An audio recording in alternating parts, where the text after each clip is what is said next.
Vivo Y300t set to launch on March 31st in China. The Y300t features a flat frame and a curved glass back. On the rear, it sports a dual camera setup with an LED ring flash. It will be sold in shades like black, white, and blue in China. The Vivo Y300t may house a 6.72-inch LCD display that supports an FHD Plus resolution, a 120Hz refresh rate, and a peak brightness of 1050 nits.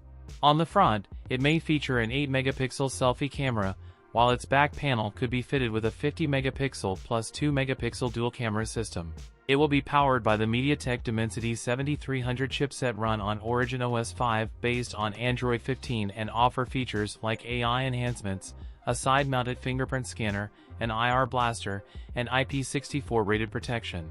The Vivo Y300t will feature a 6,500 mAh battery with 44W fast charging support. That's it for today's video. If you enjoyed it, don't forget to like, comment, and subscribe for more content. Thanks for watching, and I'll see you in the next one.